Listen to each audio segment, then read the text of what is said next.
हाँ तो भाई, और सब कैसे हो? उम्मीद करता हूँ सब ठीक है आप लोग। और आज वीडियो बनाने का मकसद ये है, ये जो स्क्रीन शॉट में आप लोग ये जो फोटो देख रहे हैं ना, स्क्रीन शॉट में ये भाई साहब जहाज में काम करते थे, उस जहाज में जहाँ पे अमेरिका ने हमला किया था ओमान की खाड़ी में। ये भाई साहब उस जहाज में काम करते थे, इनके साथ और भी दो थे जो सोशल मीडिया के अंदर ट्रेंड कर रहा है। ये न्यूज़ बहुत आप लोग देख रहे होंगे कि 3 इंडियंस की मौत हो गई उसके अंदर। उनमें से ये भाई एक है। इनका फोटो मैंने क्यों जोड़ा स्क्रीन में, उसकी वजह है। और वो वजह ये है कि ये भाई ने और इनके जो फादर हैं, इन्होंने इजराइल का सपोर्ट किया था उस टाइम पे। जो जेनोसाइड किया था इसराइल ने गाजा के अंदर, उसका सपोर्ट किया था। और उस पर ट्वीट भी किया, देख सकते हैं आप लोग, ट्वीट भी लिखा हुआ है कि ये उसका सपोर्ट करते हुए कह रहे हैं कि अच्छा किया इन्होंने, और बिल्कुल गाजा को साफ कर दिया देना चाहिए। और वहाँ पे एक मॉडर्न और लिबरल लोगों का जो है तो एक वहाँ पे जो है तो शहर बनाना चाहिए, ताकि वहाँ पे सब अय्याशी कर सके। ऐसा जो है तो मिलता जुलता इनका ट्वीट भी है। तो देखो, मैंने अपने पहले वीडियो के अंदर भी ये बात कहा था कि आप किसी का भला नहीं कर सकते तो उसका बुरा भी मत करो। और ये दुनिया का कायदा है, सिस्टम है ये कुदरत का, कि आप किसी का भला चाहोगे तो आपका भला होगा, आप अगर किसी का बुरा चाहोगे तो आपका बुरा होगा। देखो, इसने ये ट्वीट किया था और इसको सपोर्ट किया था, मगर इसको मिला क्या? इसकी मौत हो गई, इसको मिला कुछ भी नहीं। और ये दूसरों का नुकसान, दूसरों के बारे में जो ऐसा सोच रहे थे, ऐसा बताया, और जिनका सपोर्ट किया उन्हीं लोगों ने इनको मारा। वो जो जहाज पे अटैक हुआ वो अमेरिका ने किया ना, वो कोई मुसलमान ने तो नहीं किया। ये अटैक अमेरिका ने किया। तब क्या? अब ये सोचने की बात है, अब क्या? वो तो मर गया बेचारा, उसको पता भी नहीं था तो उसके साथ ऐसा कुछ हो जाएगा। तो ये जो बोलने का मकसद ये है कि हमको यार समझना चाहिए हम क्या बोल रहे हैं।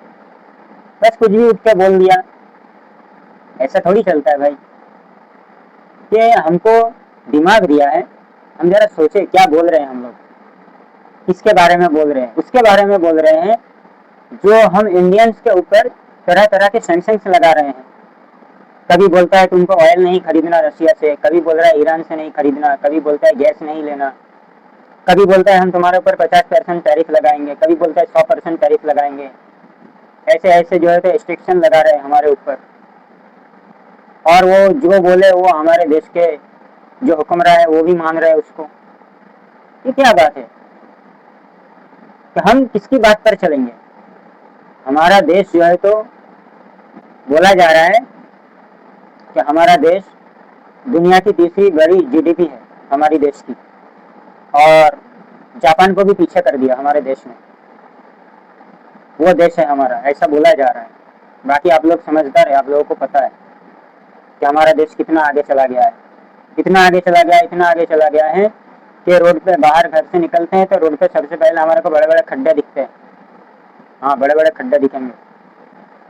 जीडीपी का इतना प्रेशर है कि रोड खड्डे हो जाते हैं, इतना जीडीपी हमारा बढ़ गया है। तो खैर, तो ये जो आदमी ने ऐसा किया, इसको क्या ऐसा बोलना चाहिए था? इससे इसको क्या मिला? और मैं ये क्यों बोल रहा हूँ कि हमारे देश के अंदर लोगों का एक एक ग्रुप लोगों का ऐसा, जिनका जहन बना हुआ है कि बस वो दूसरों की बात सुनते हैं और कुछ भी बोल डालते हैं, कुछ भी करने के लिए तैयार हो जाते हैं। ऐसा उनका ब्रेन वॉश कर दिया गया है एकदम से। तो भाई चलो बस बोल दिया तो बस हमको ये करना है, ऐसा नहीं है भाई। कुछ सोचना चाहिए आदमी को। कुछ जो है तो डिसीजन लेने से पहले कुछ सोचना चाहिए कि मैं जो करने जा रहा हूँ, मैं जो बोल रहा हूँ वो कितना सही है, वो बात कितनी सही है। आज हमारे ऊपर ये सारी चीज़ें हो रही हैं और हम ही उन्हीं का सपोर्ट कर रहे हैं जो लोग हमारे साथ ऐसा कर रहे हैं। इंसानियत की बात है ना, चलो मजहब को साइड में रखते हैं। हिंदू मुस्लिम, मेरा वीडियो जो है ये किसी मुसलमान के लिए नहीं है। क्या आप सोचेंगे टोपी दाढ़ी वाला है तो आदमी ये मुसलमानों का नहीं। मैं हमारे देश के लिए बात करता हूँ, सिर्फ मुसलमान के लिए नहीं, हमारे देश के लिए। क्योंकि इस देश के अंदर सिर्फ मुसलमान नहीं रहते, हर जात के लोग रहते हैं और सबको हक है रहने का यहाँ, अपने हिसाब से ज़िंदगी जीने का, अपने हिसाब से चलने का। हर चीज़ का हक दिया गया है इस देश के अंदर, सबका हक है। तो मैं सबके लिए बोलता हूँ, कॉमन बात है, मेरी बात जो है वो कॉमन है। वो किसी एक विशेष समुदाय के लिए नहीं है। मुसलमान इस देश के अंदर परेशान है तो क्या दूसरे परेशान नहीं होंगे? मुसलमान गैस महंगा खरीद रहा है आज, तो क्या दूसरे नहीं खरीद रहे? पेट्रोल जो महंगा हुआ वो सिर्फ मुसलमान खरीदता है क्या? सब नहीं खरीदते, सबको खरीदना पड़ रहा है। और किसकी वजह से? अमेरिका की वजह से। क्यों हम अमेरिका की बात को माने? क्यों हम उनकी गुलामी करें? हमारा राइट है, हमारा देश आज़ाद है, हम क्यों किसी की बात मानकर चलेंगे? ये सपोर्ट करता था ये बंदा, क्या हुआ इसका? इसके लिए कौन आएगा? कोई नहीं आने वाला। अब दूसरा टॉपिक ये है, ये जो स्क्रीनशॉट में आप देख रहे हैं, ये जो मैडम है जो कि लिखा है ईरान EMI की रोटी पर चल रहा है, ईरान को रोटी खाने के लिए लोन लेना पड़ रहा है। और मैं ये मैडम को बताऊं जरा कि मैडम जरा हमारे देश के अंदर जरा कुछ आपको ध्यान भी है कि हमारे देश में लोगों की क्या हालत हो रही है। ईरान में तो आपको नहीं बताया ना कि हमारे यहाँ क्या हो रहा है, आप बताओ हमारे देश के लोग तकलीफ में क्या है? वहाँ के लोगों ने तो नहीं बताया ना, हमारे यहाँ के लोगों ने बताया। और हमारे यहाँ के लोग जो है तो ये चाहते हैं कि मीडिया के अंदर हकीकत दिखाई जाए, मगर आप लोगों को वो नहीं दिखता। वहाँ पे लोन पे चल रहा है, EMI पे चल रहा है, वो आपको दिखता है। यहाँ जो है तो हर साल 1 करोड़ नौकरी वो चला गया, 15-15 लाख वो भी चला गया। और जो है तो हिंदुस्तान को हम जो है तो विश्व गुरु बनाएंगे, वो बात भी चली गई। और जब पूछा जाता है कहते हैं कि ये तो जुमला था, ये तो जुमला है। तो मैडम को ये नहीं दिखता ईरान में क्या हो रहा है, वो दिखता है। हमारे देश के अंदर लोग बेरोजगार हो रहे हैं, लोग परेशान हो रहे हैं, वो बात नहीं दिखाई जा रही है, वो बात नहीं दिखाई जा रही है। पेपर लीक हो रहा है, करप्शन हो रहा है, करोड़ों रुपया फ्रॉड हो रहे हैं, बैंक से लेके लोग गायब हो जा रहे हैं, वो चीज़ नहीं दिखती। और EMI की रोटी दिखती है मैडम को। ये अंधभक्ति है ना, ये जो तो माहौल बनाते हैं ये लोग। इन लोगों को क्या है, इन लोगों को मिलता है। मगर मेरा जो कहना है ना, वो हमारे देश के आम जनता को कहना है कि आप लोग जागो।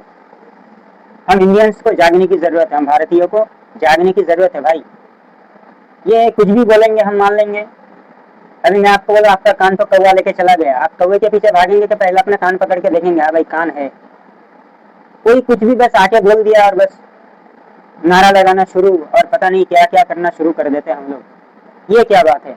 इससे नुकसान किसका है? हम तो बचपन से सुनते आते हैं बड़ों के मुंह से एक बात कि आपस में लड़ोगे तो कोई तीसरा फायदा लेगा। आपस की लड़ाई से अपना नुकसान होता है। तो हम अपने देश के अंदर आपस में लड़ रहे हैं और इसका फायदा तीसरा लेने की कोशिश कर रहा है अमेरिका। वो हिंदुस्तान को लूटने के चक्कर में है। जैसे पहले लूटा था अंग्रेजों ने, अब फिर वही चीज को दोहराने की कोशिश कर रहे हैं। मगर एक बात याद रखिए, ऐसा नहीं हो सकता, क्योंकि हिंदुस्तान की जनता ये पहले जैसा मूर्ख नहीं है कि कोई कुछ भी कर लेगा। कुछ लोग हैं ऐसा अंधभक्ति करते हैं जिसकी वजह से ये जो है तो वायलेंस होता है, ये परेशानियां होती है। मगर सबके सब ऐसा नहीं है। ये देश कल भी मजबूत था, आज भी मजबूत है, यहाँ के लोग आज भी जागरूक है। मगर वो चीज़ दिखाई नहीं जाती है, बात अलग है। क्योंकि हमारे देश के अंदर जवान ज़्यादा है, और जवान जो है तो पहले जैसा नहीं है। जेन जी का ज़माना है, इंटरनेट और AI का ज़माना है। लोग बेवकूफ़ नहीं है कि कुछ भी बोलेंगे तो लोग उसको समझ लेंगे। इसके लिए आप लोग जाग जाइए, पूरे हिंदुस्तानी को जागने की ज़रूरत है। हमारे देश में पहले से ही इतना करप्शन है, लोग परेशान है, नौकरी नहीं है, रोजगार नहीं है। अपने बारे में सोचे ना यार, हमारा क्या होगा, हमारे फ्यूचर का क्या होगा, हमारे बच्चों का क्या होगा, पढ़ाई लिखाई, हेल्थ, इंफ्रास्ट्रक्चर, इतने सारे मुद्दे हैं हमारे देश में। उसके बारे में कौन बोलेगा, कौन सोचेगा, कौन उसके बारे में फिक्र करेगा? हम इन लोगों की बात में, पॉलिटिशियंस के बात में आकर कुछ भी करने को तैयार हो जाते हैं। ये तो गलत बात है ना भाई, ऐसा थोड़ी होता है। और देश के अंदर जो भी होगा, अच्छा होगा या बुरा होगा, उसका असर सबको मिलेगा। ऐसा नहीं किसी एक समुदाय को मिलेगा। ऐसे बारिश होती है तो वो देखकर नहीं होती कि इधर हिंदू है इधर मुस्लिम है, ये देखकर नहीं होता। बारिश होता है सबके लिए होता है। देश के अंदर कुछ अच्छा होगा कुछ बुरा होगा, वो सबके लिए ही होगा, क्योंकि हम सब एक ही कश्ती के अंदर सवार है। इतना समझ लें। अभी ये दूसरा स्क्रीन में आप ये जो वीडियो देख रहे हैं, ये भाई है, ये झंडा लेके बाइक में पैदल जा रहे हैं। ये भाई पैदल कहाँ जा रहे हैं पता नहीं है, प्रचार करते हुए चंद्रयान 3 के लिए जा रहे होंगे शायद। और इनके बाइक में जो है तो पेट्रोल भरने का पैसा भी नहीं है। ये अंधभक्ति से निकलने की जरूरत है। आज बताओ ये हाल है, बाइक चलाकर नहीं, बाइक को पैदल लेके जाना पड़ रहा है। कब समझेंगे, कब जागेंगे यार? अब तो समझ जाओ कि हम क्या कर रहे हैं, हमको क्या करना चाहिए था। जो लोग बोल रहे हैं वो लोग वेल सेटल हैं, उनके बच्चे फॉरेन कंट्रीज में हैं, वो लोग 5 स्टार होटल में खाते पीते आराम से एसी में।